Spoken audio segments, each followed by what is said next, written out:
Okay, good morning, ladies and gentlemen. My name is Kieran McQuinn. I'm a research professor here at the ESRI, and it's my great pleasure to chair this morning's webinar, which is entitled Future Trends in Housing Tenure and the Adequacy of Retirement Income. And it's a report I'm really looking forward to listening to.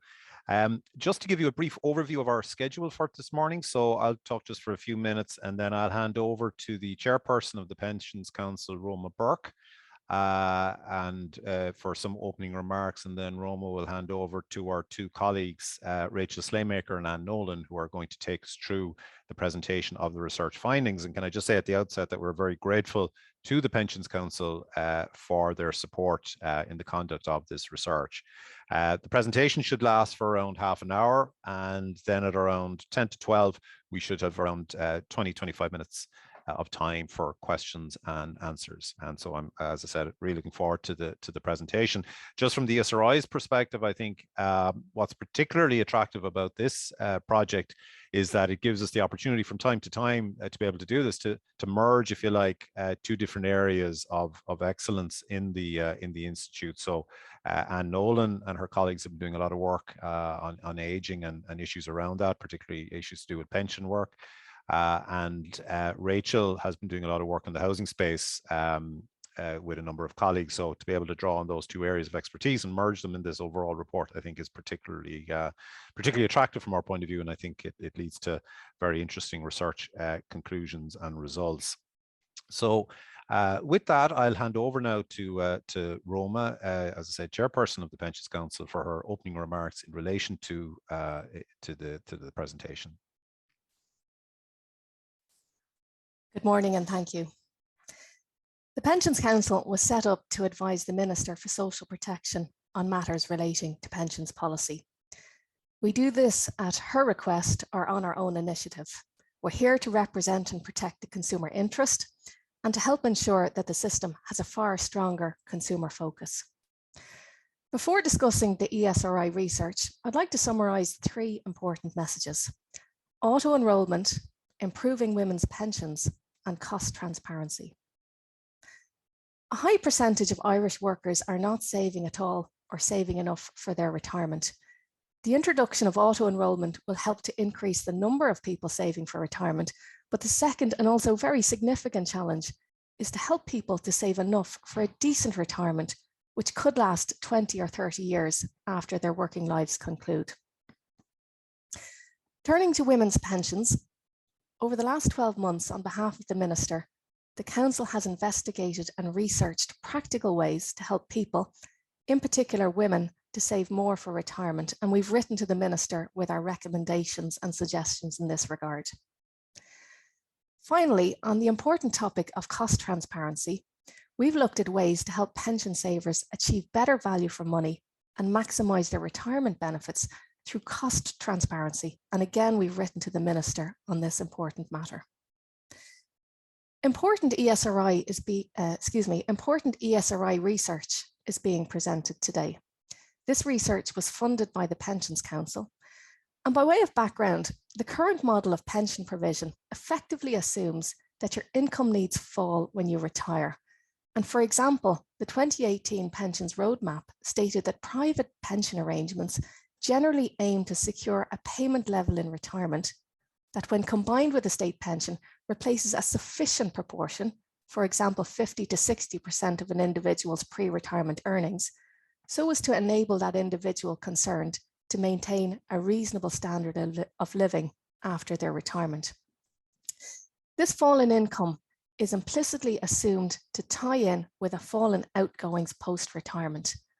Housing costs use up a large portion of household disposable income. If these costs fall, for example, when a mortgage is paid off, the person does not need the corresponding income, and so they don't need as much in retirement to maintain the same standard of living. The Pensions Council is not an expert on the housing market, but we are aware that there are significant challenges for younger people trying to buy a home. Following this through, the Council identified that there could be a possibility that future generations of retirees may not have a paid-for house to rely on when their working lives end. On this basis, the Pensions Council asked the ESRI to investigate three things. Tell us how home ownership rates will evolve over time, help us to understand what's the burden of costs for renters and homeowners, and then to investigate whether more older people will be at risk of poverty if they continue to rent into retirement. That's what we're here to discuss today. The ESRI has produced detailed, comprehensive, and carefully researched findings for the Pensions Council. From the perspective of the Council, there are two key issues that need to be considered. At an individual level, it's not whether you or I own our own home when we retire, it's the challenge of continuing to afford a decent standard of living if our income falls in retirement, but our cost of living does not. This is important because most people's incomes do fall significantly when they retire. If you don't own your own home and you're not in low cost, social or affordable housing, you might therefore be at a much higher risk of poverty. And one way to address this is to save for your retirement. But I acknowledge this is, of course, much easier said than done for many who are facing significant increases in their living costs because of inflation at the moment. At a macro level, where disposable incomes fall below certain thresholds, the state steps in to provide housing supports. And where more older people are relying on the housing assistance payment or public authority housing, for example, this may significantly add to the overall cost of supporting older people. Last year, a separate body, the Pensions Commission, set out how the cost of the state pension will rise and suggested ways for it to be made sustainable. The Commission also noted the difficult choices that lay ahead to address this challenge. The issue raised by the Pensions Council and being discussed today is in addition to the state pensions challenge. The question arises, if significantly fewer older people own their own home in retirement, what are the long-term potential implications and what solutions should be considered? Discussions starting today can inform the direction of pensions and housing policy and help to reduce the risk of poverty in older age. There is, of course, another aspect to the home ownership debate, which is the certainty of tenure that homeowners enjoy, but that many renters do not. While this isn't addressed in this report or by the Pensions Council, this uncertainty may impact on the health of older people and in turn have a knock-on impact on other areas such as healthcare and its associated costs. The Pensions Council appreciates and acknowledges the ESRI's work. We're very glad that we have been able to fund this important and insightful piece of research, which is relevant to all of us. We hope that this research is going to lead to debate on the longer term implications of changing rates of home ownership for pensioners.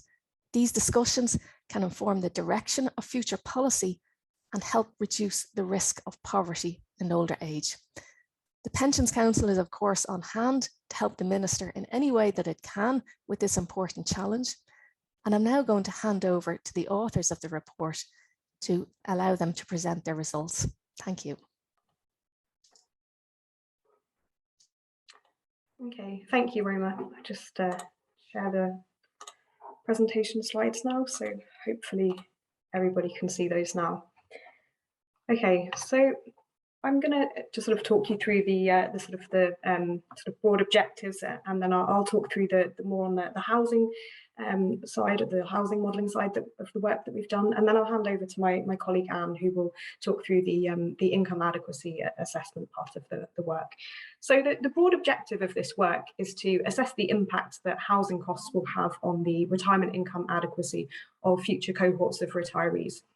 And in order to look at this, we use simulations of cohort-specific housing tenures from our the housing team's at-home model, and then we use these and we feed these into the ESRI's TRIAM model to assess retirement income adequacy of future cohorts of retirees. So in terms of the policy context, I think obviously Roma's kind of outlined this already, but I think it's fair to say that the sort of pensions and housing are certainly sort of two fundamental areas of significant policy challenge in Ireland. So on the pension side, obviously sort of concern over pension coverage and adequacy. So obviously kind of some people not saving anything at all, and many not saving enough for retirement. On the housing side, I think the current constraints in the housing market are fairly well documented at this point. So there are particular challenges for would-be homeowners, so difficulties for first-time buyers in accessing credit, but also in terms of the lack of available supply of homes for affordable purchase. And then also we see significant and persistent affordability challenges for particular groups. So especially those that are living in the sort of private rental sector and sort of those on low to moderate incomes. I think sort of with the sort of increased policy and public debate around the sort of the impact of housing costs and the importance, I think this is starting to be recognised now. So that the CSO have recently begun to publish after housing costs at risk of poverty rate, and it really just sort of highlights the importance of taking into account the impacts that housing costs are having in a variety of aspects. So in terms of just sort of providing a bit more context, this chart is taken from work that my colleague Barrett and other ESRI colleagues did and was published last year. And it plots the home ownership rate by age cohort at a different age level. So this is following the same kind of birth cohorts over time and looking at their home ownership rates at different ages. And what we can clearly see here is that with every kind of subsequent age cohort are reaching lower levels of home ownership. And what we're really looking at in this work is how likely is it that these sort of younger age cohorts here are likely to sort of catch up with the much higher home ownership rates that we see with older cohorts. And if not, then what will the impacts be for these households in terms of their income adequacy in retirement?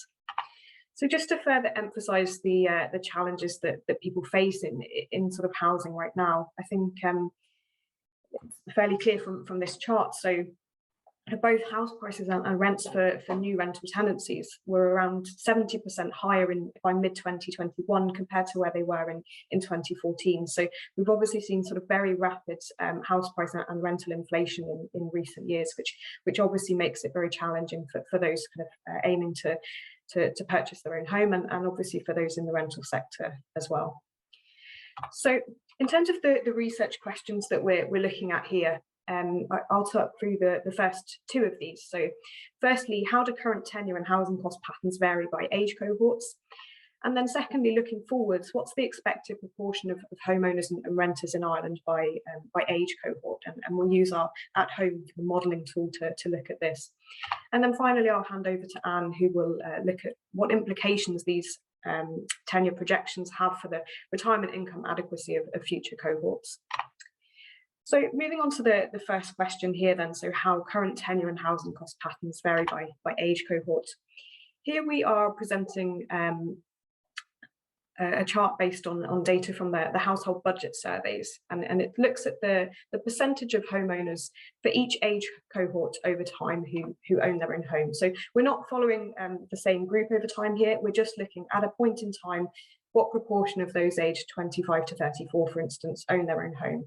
And I think the most stark thing here on this chart really is the decline between 2004 and 2015 in home ownership for those aged 25 to 34. So the home ownership rate has halved in that time. So it was around 60% for this group in 2004, and by 2015 it had fallen to around 30%.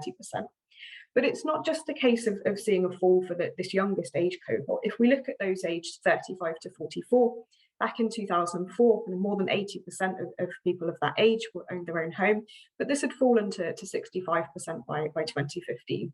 And we can see sort of smaller, but we can also see decreases in the home ownership rate over this time for those right up to the 55 to 64 age group.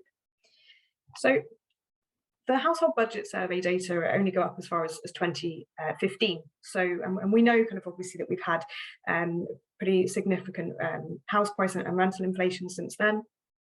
And also obviously the introduction of the macroprudential mortgage regulations in 2015, for instance. So we wanted to sort of look beyond 2015. So here we are using survey on income and living conditions data, and this is up to sort of 2018, 2019. And what we can see here is that sort of for the oldest age group here, so those aged 65 plus, the vast majority of these households are owning their own homes outright. So around 90% of this age cohort are homeowners, and only 3% are still making mortgage payments at this stage. The vast majority of those not in home ownership are in the supported rental sector. So that's either those in local authority provided homes or those living in the private rental sector in receipt of state housing supports.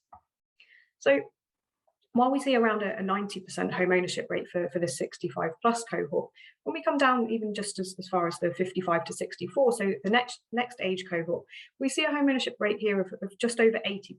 So around 10 percentage points lower than this kind of 65 plus group. Again, the majority of non-homeowners are in the rental sector in receipt of supports. And we see a sort of a similar pattern here for those aged 45 to 54. Obviously, more of them are still paying their mortgage at this point as they're younger households, but sort of just under 80% of this group are homeowners. And again, the majority of non-homeowners are in the rental sector with supports.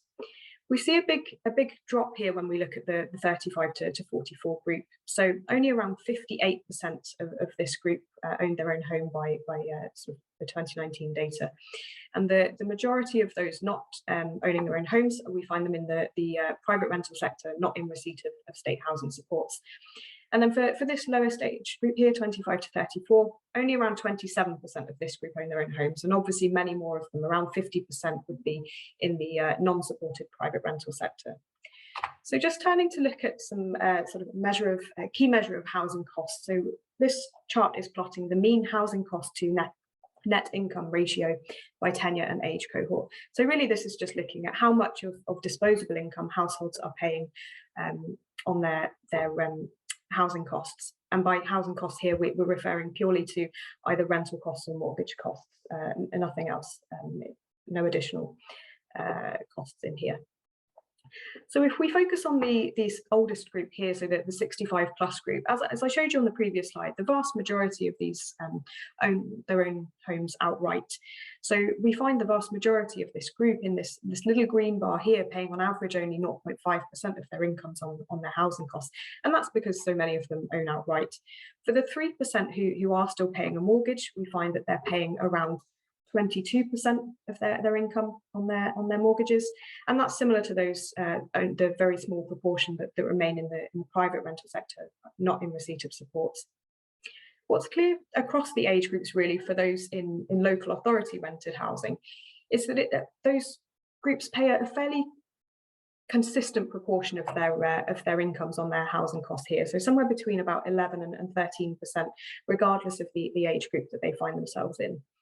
But what we also see very clearly is that for sort of while mortgaged households are generally paying no more than around sort of 20%, 21% of their incomes on average on their mortgage costs, those in the non-supported private rental sector, particularly those at younger age groups, are paying a much greater share. So the 25 to 34s and 45 to 54s paying on average 27% of their income on their housing costs. And really the crux of what we're looking at today is we know that for current retirees, the vast majority would find themselves in this small green bar here with very low or no housing costs. But what happens if we kind of see a lot more households sort of finding themselves in this sort of in this area and perhaps even higher in the private rental sector moving forwards? So moving on to the second part of what we looked at, the second research question. So how many households would we expect to become homeowners in these different age cohorts moving forwards? So in order to look at this, we use our at-home tenure micro simulation tool. So basically what we do here is we simulate the likelihood of rental households in different age cohorts being able to transition into home ownership. And we use data on existing households, so we're not focusing here on sort of demographic changes or household formation. We're taking households as they are and examining their data on their incomes, their employment characteristics, their expenditures, both in terms of housing costs, but also on other essential goods and services. And we're kind of using these data to look at how likely these households are to to become homeowners. And we do this in a two-step process, which I'll show you diagrammatically on the next slide. But basically, we're assessing whether these rental households are likely to meet kind of credit risk criteria, down payment and income, and affordability criteria, and therefore whether they're likely to be able to become homeowners. Now, a couple of sort of key assumptions we have to make, and a few key parameters that I'll just highlight here. Obviously, a key one is sort of how much households are likely to be able to sort of save towards a deposit for putting down to purchase a home. And in terms of this, we calculate, we can see people's incomes and we can see their expenditures and their sort of minimum necessary expenditures. So here we allow households to save 3 years worth of any spare income, so sort of anything that's not going on essential spending, to form a deposit. We also have information that we know that around 25% of households receive a gift towards a deposit, and that the modal value of this is around €10,000. So we incorporate this in our modelling as well. In terms of the sort of macroprudential mortgage regulations, we know that first-time buyers face a 90% loan-to-value ratio. So in other words, they have to save a minimum 10% deposit, and they're subject to a loan-to-income ratio of 3.5. And we also stress test interest rates, so to ensure that people could continue to make their payments if interest rates were to rise. So this is a test that the banks would frequently do before sort of giving out a mortgage. The maximum loan term that people are allowed in our simulations either would be 30 years or the time to retirement if that is shorter. And then in terms of how likely they are to become a homeowner, we look at the actual distribution of transaction house prices. So what are the actual house prices that people will face? And if they reach the 25th percentile, if they're able to purchase the 25th percentile house price, so that we can think of this as a minimum threshold that's needed to get over. In their NUTS 3 region, so in their sort of local area, then we consider that they're likely to become homeowners. So just to sort of show you diagrammatically what we do then, we proceed in two stages. So in the first stage, we're looking at whether a household is sort of high credit risk. So these are factors that you can consider that perhaps a household wouldn't pass a credit check done by a sort of a bank prior to offering a mortgage. So things like unemployment spells, rent or other loan arrears, and if current debt being a burden, so things like kind of car payments or other consumer loans. So these are the types of factors that we're looking at here as to how likely someone is to be able to transition into home ownership. And then in the second stage, we calculate 3 potential house prices under sort of current credit rules to see sort of what a household could afford. So firstly, we're looking at sufficient wealth. So here we are using the deposit that we calculate they'd be able to save and seeing what the maximum house price is they could purchase given their deposit. The second house price we have here is based on their income, so based on their deposit, and then the fact that they can borrow 3.5 times their income, and we calculate that house price from here. And then the third one is this affordability stress test. So we're looking here at the maximum payments that the household could afford if interest rates were to rise 2 percentage points above current market rates. And we calculate the maximum house price here that the household could afford. Now, the maximum house price overall that the household can afford is the lowest of these 3 house prices. And if that house price is greater than the 25th percentile house price of the sort of the actual distribution of house prices in their local area, then we sort of judge that they're likely to be able to transition into home ownership.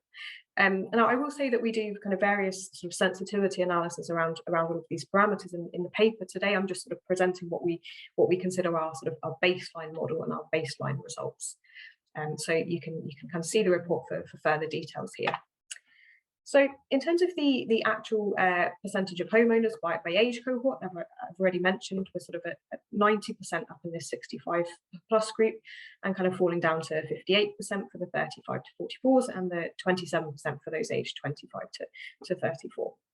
So when we do our baseline simulations that I've just outlined, we get to these sort of proportions. So Obviously, unsurprisingly, for these older age groups, we barely see kind of any difference in the home ownership rates here.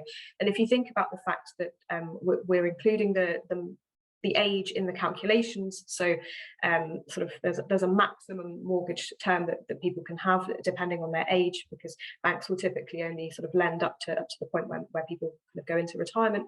It's unsurprising that we don't see sort of a huge change here for these older age groups. Our simulations suggest that for those aged 35 to 44, around 65% of these would likely sort of become homeowners. And we see a much lower rate for the 25 to 34 group of around 40%. But I am going to kind of come on to this group now, because there's considerable uncertainty around this group, given where they are in the life cycle. So we do some additional analysis on this youngest age group here.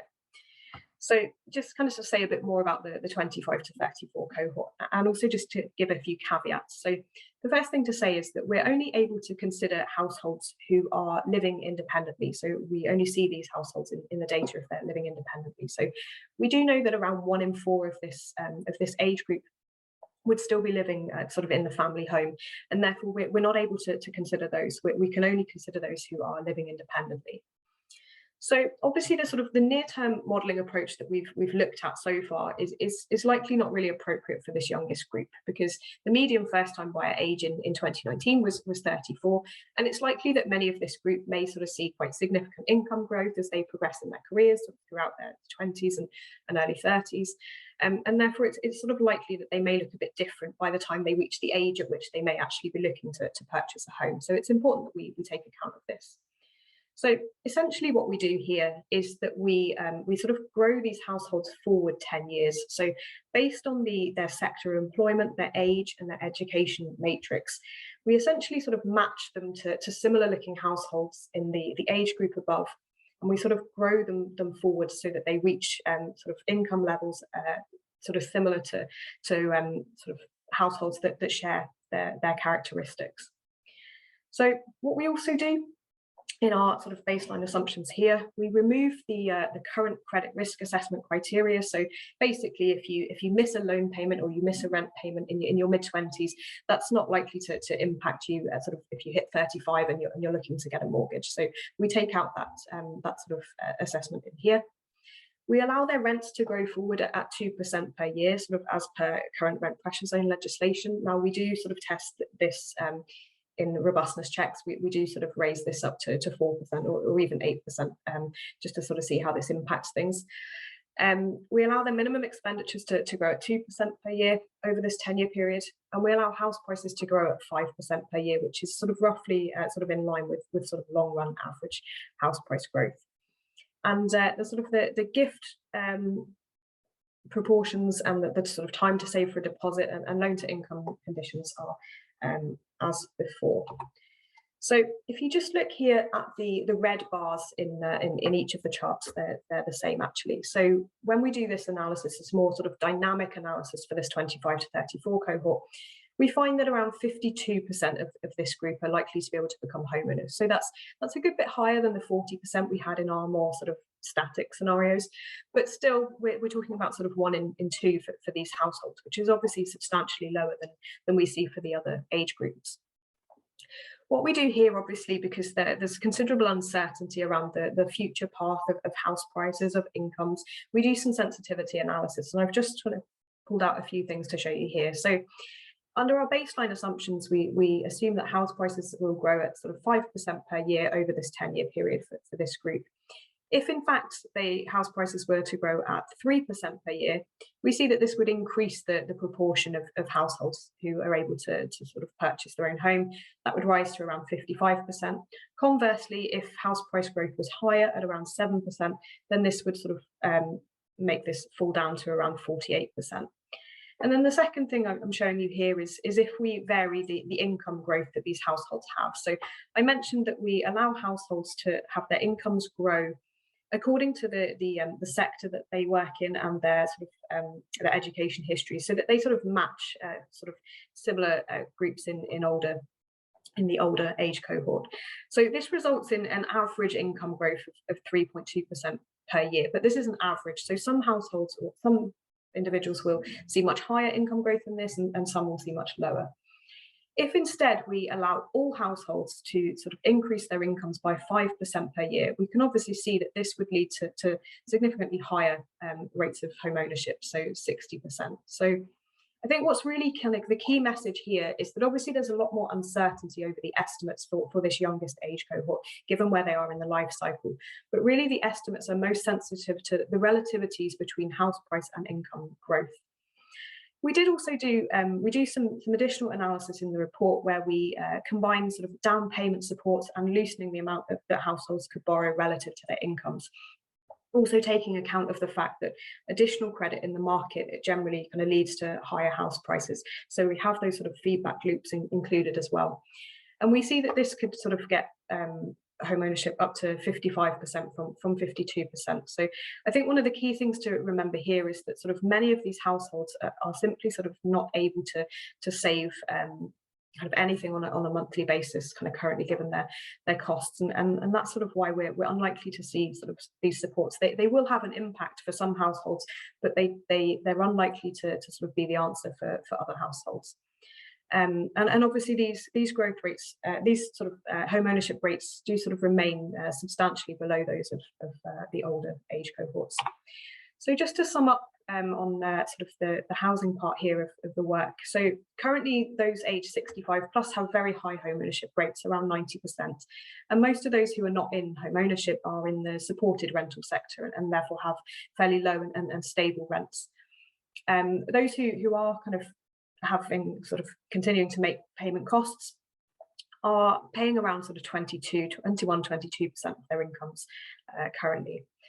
On average, we see sort of, particularly in the younger age groups, that the average housing cost to income ratios are significantly higher for those in the non-supported private rental sector compared to other tenures.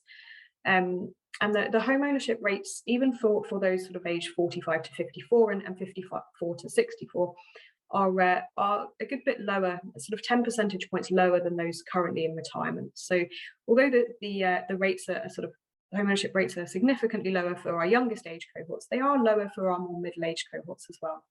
And our estimates suggest that around 65% of those aged 35 to 44 are likely to become homeowners. And our baseline estimates suggest a much lower rate of 52% for the 25 to 34 cohort, although there is significant uncertainty around these point estimates here for this group, given the sort of the long time horizon and the assumptions that we have to make. So with that, I will hand over to my colleague Anne, who will talk you through the second half of the presentation on sort of looking at the implications that these projections have for retirement income adequacy. Thank you very much, Rachel.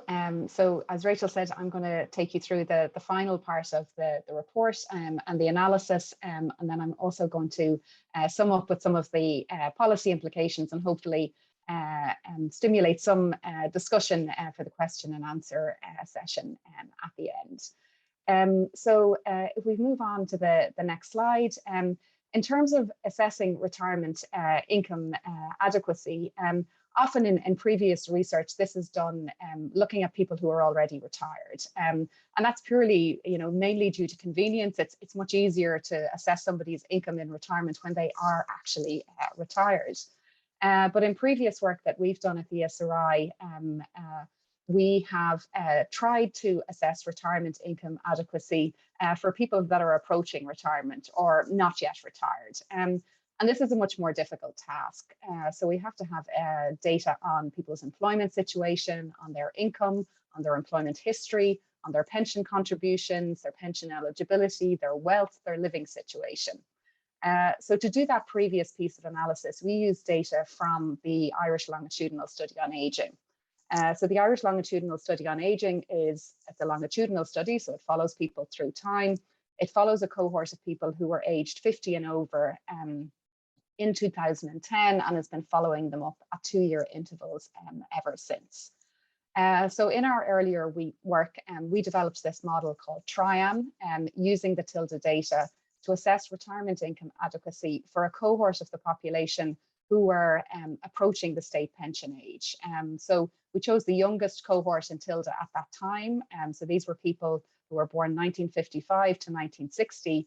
And based on the state pension age that was planned at the time we did the research, that they were expected to retire between now and 2027. So we make a number of different assumptions in that analysis. They're all documented in the previous report that's referenced there. And essentially what we did was we calculated various measures of income adequacy for that cohort. So in this piece of analysis, we're using that model and we're using that cohort to assess furthermore what the impact of taking housing costs in retirement would be. So I suppose there's a couple of bits of information that we need to sort of build to be able to assess retirement adequacy in retirement. So the first of all, I suppose, is a more conceptual and sort of measurement issue, and it's around how we measure and how we conceive of income in retirement. So what we do in this report is we conceive of sort of two measures of income. So the first is a narrow definition of income. So this is income purely from state, occupational and personal pensions. But we do know that people have other sources of income. They can rely on savings, for example, in retirement. So we define a second measure of income, which we term a broad definition of income. So this includes the annuitized value of net financial assets. So these are things like savings accounts, stocks and shares, investment property, land, and other assets that people may have. The next slide then, please, Rachel. Yeah, so the second sort of issue that we need to consider then is how do we assess how adequate a person's income is in retirement. So in this report then we focus on poverty line adequacy benchmarks. So a poverty line sort of conceives as, you set a level of income that sort of maintains a certain standard of living for people. And there's a number of different benchmarks that you can use in terms of that poverty line threshold. So what we do is we use 3 poverty line thresholds in this report. I'm very much going to focus on the first one, the official sort of at risk of poverty threshold that's used in Ireland, which means that, or which defines people as living in income poverty if their income is below 60% of median household disposable income. In the report then, and in some of the slides that I'm showing you later as well, you'll see that I show results based on a 50% income poverty line and a 40% income poverty line. The 50% line is used by the OECD, and then the 40% threshold is a much more sort of extreme at risk of poverty threshold, but I'm just showing them here for illustration. So I suppose what we do then in this report obviously is take into account housing costs in retirement. So we do this in a number of different stages. So you'll remember that I sort of explained in the previous slide the tilde cohort and the tilde cohort that we use in this analysis. But for that cohort, they have very high home ownership rates. So Rachel would have showed before for the overall population age 65 plus, about 90% of them own their own home. In this group of the tilde cohort, those born 1955 to 1960, it's just over 92%. So what we do is for that group, we calculate their risk of poverty on a before housing cost and an after housing cost basis. So for the 8% of that cohort that don't own their own home, we assign them a housing cost and we recalculate then their income poverty rate on that basis. But obviously, I suppose the main objective of this research is to simulate what the likely impact of those future reductions in home ownership rates would have for future cohorts of retirees. So what we do in the second stage then is we take 3 scenarios in relation to future rates of home ownership. They're informed by the analysis that Rachel presented earlier. You'll notice there's not an exact match in terms of the numbers. The exact numbers here are not important. What's important here is the range between the high, medium and low scenarios. And I suppose given the uncertainty with the 25 to 34-year-old age group, we sort of set our low scenario at around 63% home ownership rate. So for each of those scenarios, then we assign a housing cost to those that don't own their own home. And again, we recalculate the income poverty rate. So if we move on to the next slide, then what I'm going to show you here, you can run through the whole of them, Rachel. That's great, thank you.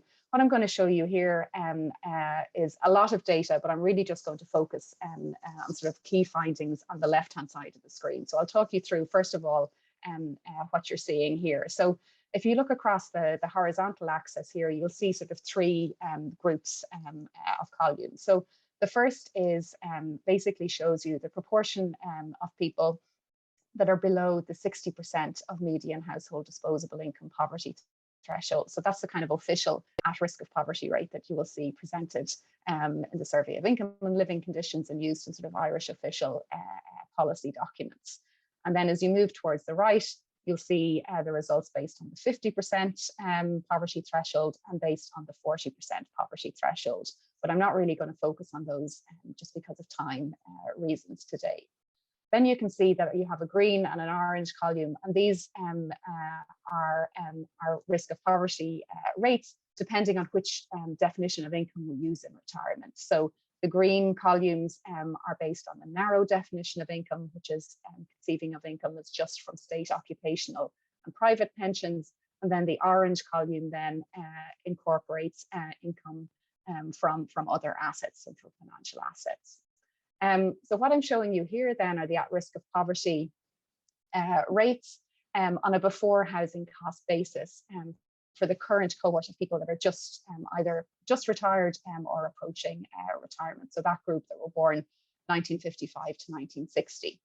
And you can see if you focus on the orange column on the 60% poverty line, that the at-risk of poverty rate there is 9%. So it's less than 10% of that group are considered to be income poor on a before housing cost basis. If you move on to the next slide, Rachel, what I'm going to show you then are the estimates on the basis of an after housing cost assessment. So if you remember what I showed you earlier, for this group of the Tilda cohort, the people approaching or just recently retired, 92% of them own their own home. So, you know, they have little or no housing costs in retirement. And the 8% who do, then we assign the median rent for that group to them, and we recalculate the income poverty rate.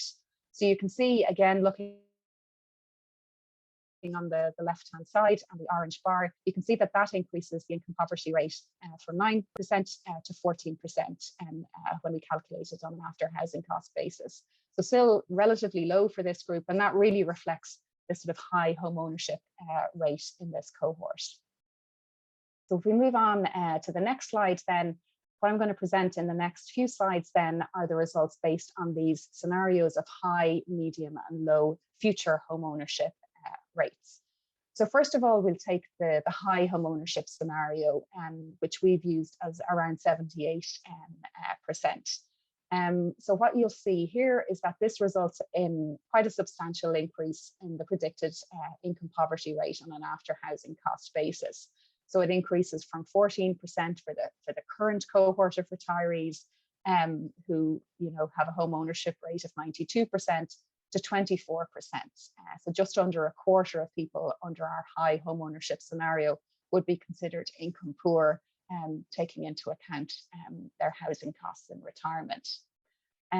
If we move on to the next slide, then we think that that sort of 78% high home ownership scenario is pretty much the high watermark in terms of future home ownership rates.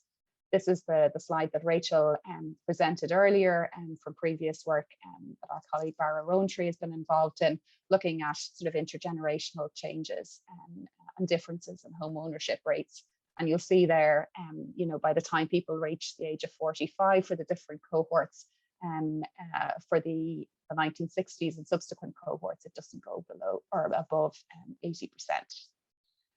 If we move on then to the next slide, then these are the results then based on the median home ownership scenario. So this is a predicted home ownership rate of 70%. So for the 30% of the group then that are paying housing costs in retirement, what impact does that have on income poverty rates? Again, it pushes it up about 4 percentage points. So it pushes it up for 24% under the high home ownership scenario and to 28% under this medium home ownership scenario. And then finally, if we look at the next slide, then when we assume the lowest scenario that we look at, which is 63% home ownership rate, that pushes up the income poverty rate substantially again, to as high as 31% under that broad definition of income. And you can see here, you know, looking across the definitions of income and looking across the different thresholds, that there's quite substantial increases in income poverty rates predicted. If we move on to the next slide, then we've also done some work where we assess the sort of the vulnerability of different groups. So obviously not all groups and not all types of people in the population would be assessed as being income poor on an after housing cost basis. So what we've done here is we've done some further modelling to sort of delve into the characteristics that are associated with being income poor on an after housing cost basis. So what we find is that women have a much higher risk of being income poor on an after housing cost basis. Those that are living alone during their working life, and those with lower levels of education. And I suppose it's worth pointing out that these are pretty similar characteristics to those that we have found in earlier work who were at risk of poverty on a before housing cost basis. So I think useful pointers here in terms of policy implications in terms of vulnerable groups. And I know Roma mentioned issues around female pension coverage in her opening remarks. So if we move on to the next slide, as researchers, we'd be really remiss not to point out some of the limitations and things that we couldn't consider in the analysis. So there's a couple, I think, that are important to point out and that are useful for people, I suppose, in interpreting some of these findings. So the first is that in terms of the income adequacy analysis, we're simulating the impact of lower home ownership rates using data on this 1955 to 1960 birth cohort in Tilda, who are just about to retire or have just retired. But it's likely, and it's pretty certain, I think, that future cohorts could look different in many ways. And one sort of prime example of that is that they're likely to have less financial wealth, given that they've been paying rent and high rents across their life cycle. So if you remember, the broad definition of income that we used in assessing income adequacy takes into account the annuitized value of net financial assets. If future cohorts have less opportunity to build up financial assets, that will obviously impact on the income that they have available in retirement. The second issue then is the simulated rents that we apply to people who don't own their own home. It's set at the median of current renters in that Tilda cohort. And in the Tilda cohort, most of the older renters are in social housing and they're paying quite low rents. So if you remember back to one of the earlier slides that Rachel presented in terms of the housing costs for people in different tenures, those in social housing pay less and pay lower rents than those, for example, in the private rented sector. But we know that sort of younger cohorts of the population are much more reliant on the private rental sector, and that's likely to be the case for them as they age. You know, ceteris paribus with nothing else changing. So that's something to take into account in terms of the calculation of housing costs. So finally, then, I'll just summarize, I suppose, the main findings from both parts of the analysis and then sum up with some policy implications. So the housing tenure and cost simulations show that younger cohorts will not reach the home ownership rates of the current 65 plus cohort. So we estimate that about 80% of those age 45 plus, 65% for those age 35 to 44, and as low as 52% for those age 25 to 34 could own their own home by the time they reach retirement. It was a lot more difficult to do projections for the 25 to 34 year age group, and we obviously did additional analyses to try and vary certain parameters, for example, in relation to income growth, given the position that these individuals are in their life cycle. So much more difficult, I think, both to predict their likely home ownership rates, but also then to think further, over a 40-year span in terms of their retirement.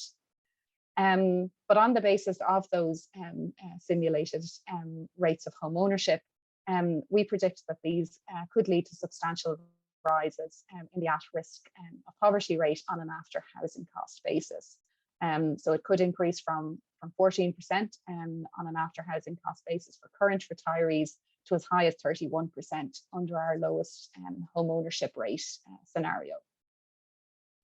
So finally then, in terms of policy implications, I think Roma articulated this very well at the beginning as well. I think the key concern here and the core policy concern is the housing cost to income ratio.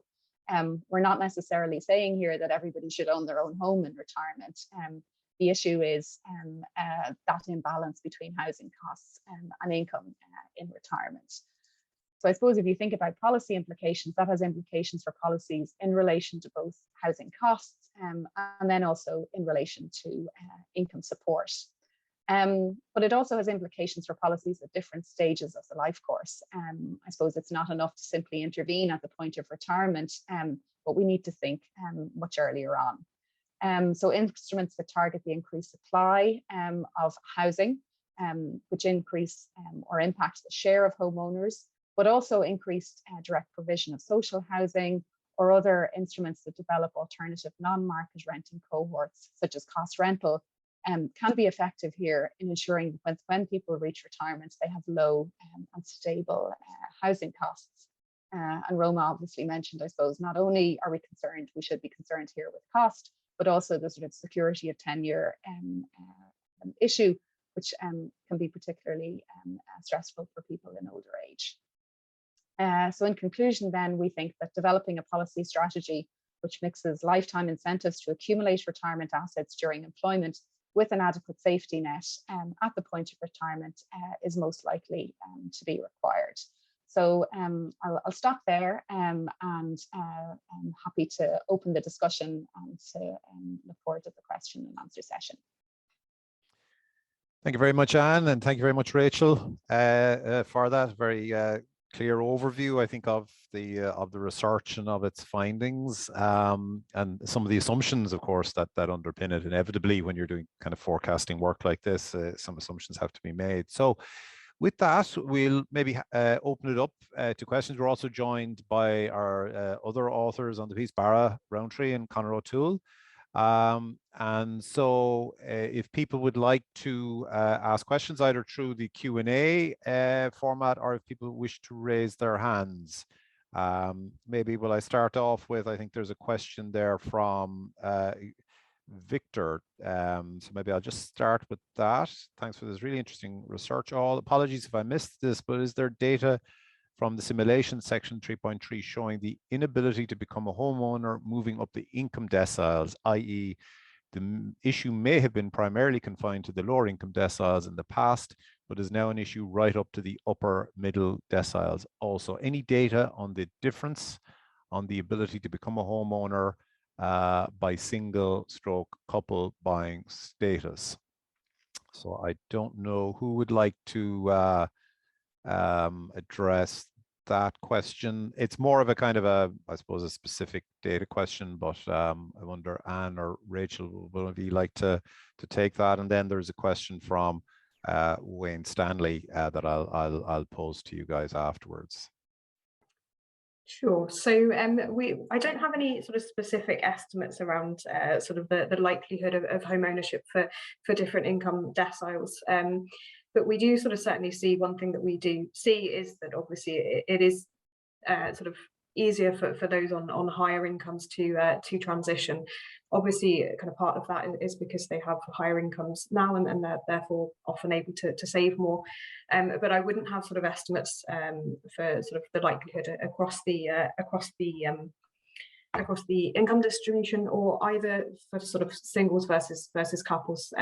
Again, as Anne mentioned sort of in her part, that we know sort of very much that sort of when people hit retirement, that one of the key factors that sort of determines the likelihood of being in at risk of income poverty then is being single, and we certainly do see that as well, sort of in the likelihood of people becoming homeowners, but I wouldn't have sort of specific estimates at the different age cohorts for singles and couples, so sorry about that. Okay, Wayne Stanley has a question there. Is there a calculation of the budgetary cost if the current support systems are to continue, i.e. a percentage of social housing provision remains and the reliance on HAP remains to bridge income gaps of those on lower incomes? I guess probably not, but maybe I'll let Rachel or Anne address the question. So no, we haven't sort of looked at this. I think one of the things that sort of we're thinking about very much when we're sort of talking about the policy just sort of implications that Anne spoke about is obviously we know already that sort of supports like HAP are sort of widely used and being increasingly used, and the kind of the challenges of for these households sort of finding private sector accommodation and kind of under the relevant rent limits and all the rest of that. I think sort of what's clear from our research is that if we're seeing a huge increase in the number of renters as they reach home ownership, many of the as they reach retirement, many of these will therefore kind of fall below the relevant income thresholds as their incomes fall off in retirement, and therefore will qualify for supports. But really, I think we have to think sort of the HAP budgets have obviously been kind of increasing exponentially in recent years, and sort of thinking about sort of is this really kind of feasible and sustainable from the state's perspective, sort of reaching retirement. So it is obviously a key point. We haven't done any calculations in terms of likely costs of that scheme, sort of given the sort of the time frame so far into the future. It'd be kind of quite challenging to do that, but I think that's sort of why our one of our sort of policy recommendations is that we do need to be looking at this sort of interventions across the life cycle. It would be very sort of dangerous, I think, to wait until these households reach retirement, and sort of for that reason that we would have concerns about whether we would sort of be able to accommodate everybody and sort of the cost of these supports. So that's what I would say to that. Okay, Colin Fitzgerald has a question on whether the situation is similar in other EU countries. I don't know whether, again, you guys have any on a cross-country comparison basis, how acute is the problem here in Ireland likely to be vis-a-vis other European countries? So I'll maybe take that one as well. I think I don't have necessarily kind of anything kind of specific estimates for other European countries. I think we do know that in Ireland, obviously, home ownership has been sort of typically pretty high, and that other countries, particularly some other European countries, thinking around somewhere like Germany, for instance, would have much more developed rental sectors than we do in Ireland, and therefore sort of potentially sort of they'd be more used to having sort of lower and more stable rental costs sort of in retirement. But that said, it is certainly an issue in these other countries as well. So there's some recent research has been done on Germany, and that's kind of quite interesting, I think, from an Irish perspective, because around 50% of people there are tenants, so renting. And when they're looking at sort of these at risk of poverty rates kind of after housing costs for those aged 65 plus in Germany, what they see is sort of over the past sort of 20 years or so, for those who own their own homes, these rates are pretty low, sort of between about 6 and 8%, and they've actually stayed pretty stable. But for those in the rental sector, those at risk of poverty, it's actually sort of increased.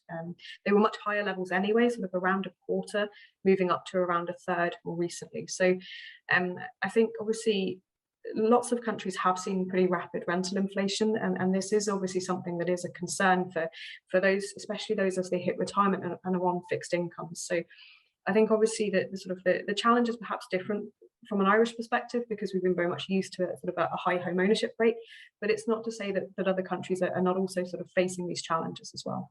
Yeah, actually, and that's a very interesting point, Rachel, that you make, because actually one of the questions I had put down myself, having read the report, was just struck by a recent contribution by Ian Mulhern, who is Director of Policy at Tony Blair's Institute, Institute for Global Change, and he's a noted commentator on housing-related issues.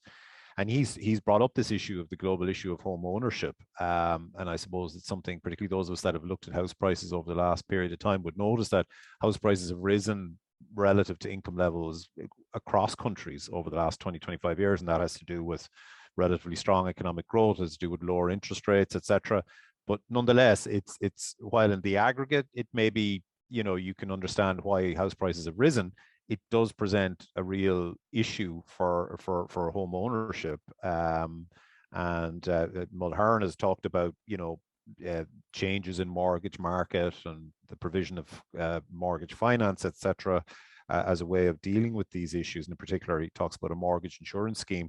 But it's interesting to note that this is not just something, obviously, that's specific to the Irish market, but obviously we have a rather particular take on it given our historical high rates of home ownership. And you didn't want to come in there on that, did you? Yeah, I think Barra probably knows more about income poverty rates internationally, but I suppose it's worth just saying that at the moment, income poverty rates in the older population, they're the lowest rates across the population. So on a before housing cost basis, we know they're about 10%.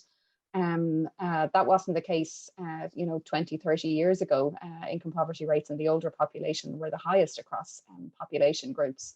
So there was significant policy intervention at that time to reduce those rates. So now you'll see that the full rate of the contributory state pension pretty much follows the income poverty threshold, and that's why you see very low or relatively low proportions of the older population in income poverty.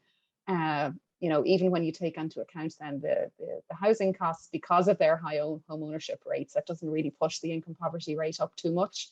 But as we've outlined here today, that's not likely to be the case with these much lower future rates of home ownership.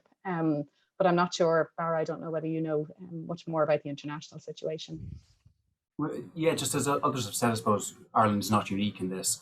We're starting from a much higher place because I suppose for much of the 20th century, what a core goal of the Irish policy was to raise home ownership rates, and through substantial transfers of land and I suppose and resources to those without homes, and so that was the active strategy. And so we're kind of coming from a high place, but the trend is not unique. We see the same thing about falling home ownership rates across generations in the US and the UK and some European countries. So again, there's an element to which we are unique, and we're starting from the very, very, very high level, but not in terms of the trend that we're undergoing. And it's going to pose, I suppose, challenges for a lot of countries. But really, I suppose, why we might want to be particularly worried is that for we have structured our systems around assuming that older people will be either homeowners, or for the small share who aren't, that they'll be in social local authority housing, and that seems unlikely to be the case into the future. In which case, given the sheer numbers of our population shape, and the bulk of our population are kind of around age 40-ish at the moment, and so as that wave, I suppose, comes through into retirement, and if they are going to have these much lower home ownership rates that the analysis suggests that they're likely to, then that does maybe makes the issue even more challenging for us, but it's not a unique challenge. Just to add on to that, Barra, sorry, Roma. Yeah, thank you. It's acknowledged that we have quite a young population in Ireland, and over time our population is going to start aging. And the most recent estimates suggest that there's about 750,000 people who are over the age of 65 over the next 30 years. So that's when your 35-year-old gets to around about age 65, 66. That's actually going to double.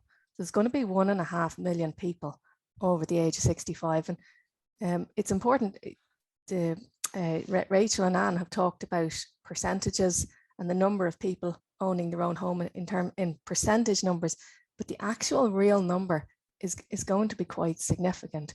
So if 1/3 of people who are over age 65 don't own their own home, that translates to around about 500,000 people. And that's a really big challenge. Yeah, no, that's a hugely relevant point. The aging of the population is something, I know just from doing some work on it myself that, I mean, it's one area where you can predict with a great degree of assurance as to what way things are going to go, but it's really only when you look at some of those forecasts that you realize how stark the issue is across a number of different areas, but of course, in particular in relation to the present one. There's a couple of questions I'd like to get to before we finish up. Fiona Duncan from Clwyd Housing has a question.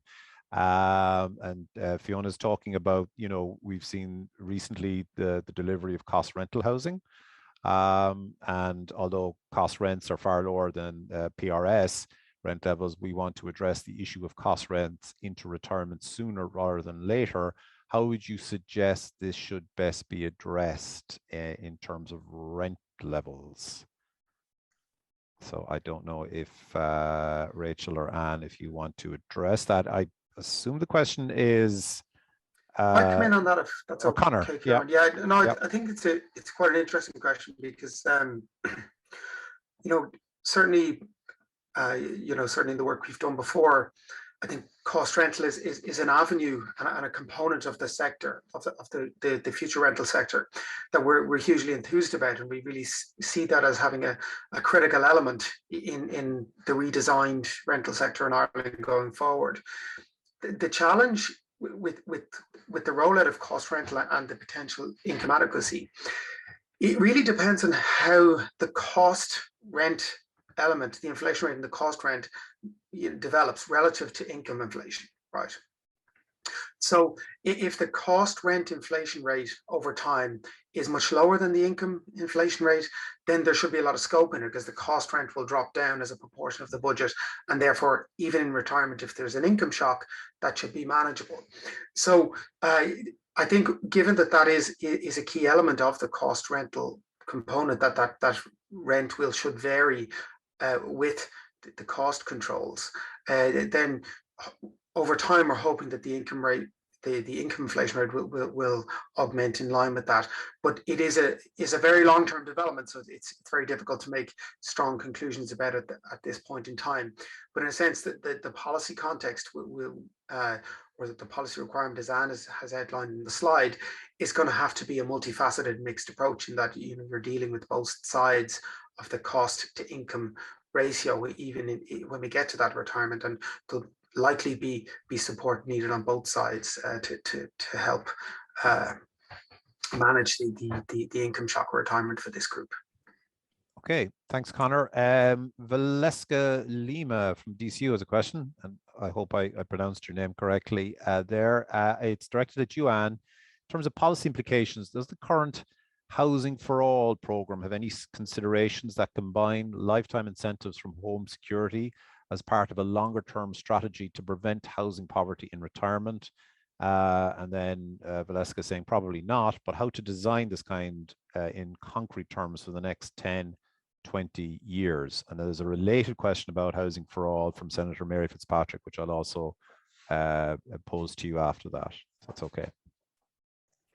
So I might defer to my housing colleagues because they'll know lots more about the Housing for All plan. But I suppose my reading of it is in terms of the projections, in terms of the annual new homes coming on the market, cost rental and social housing do feature there. And I think that reflects this focus on, number one, security of tenure, but also having low and, stable and manageable and predictable housing costs, which I think is one of the issues here that we haven't really touched on. But I think it's, for those in the private rental sector, it's the insecurity and potentially, the fluctuations that can be hugely stressful for people too.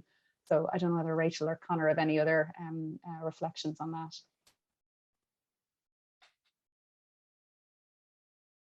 Okay, Connor, do you want to say something? Yep.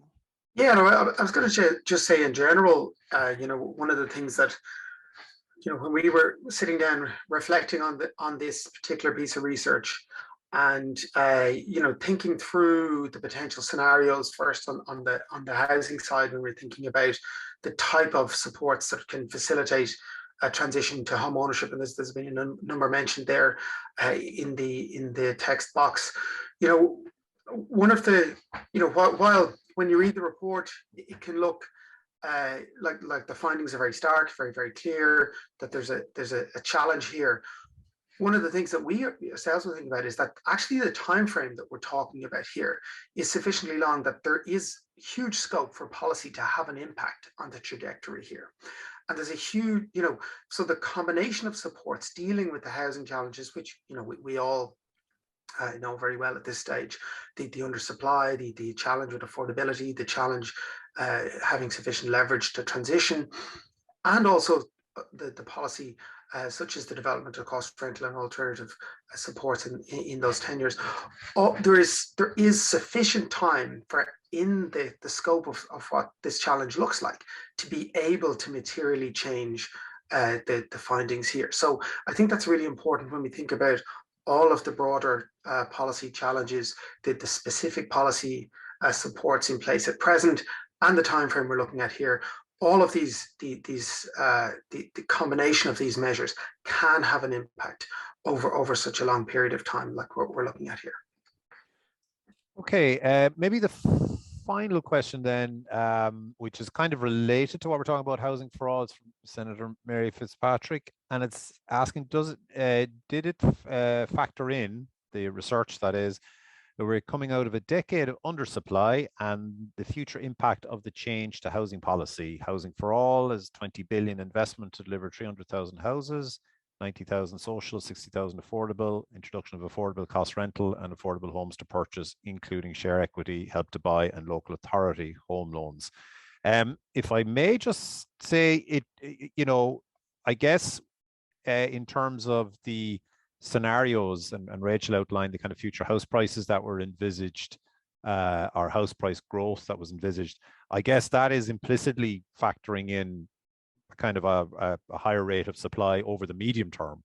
Obviously, supply is still below structural demand at present and likely to be for the next couple of years. But as you move out over the medium term, I guess there is some assumption that price growth will stabilize as increased supply comes on stream to match the kind of structural demand that is there. So I guess to that extent, it has probably factored in the kind of envisaged increase in supply over the years.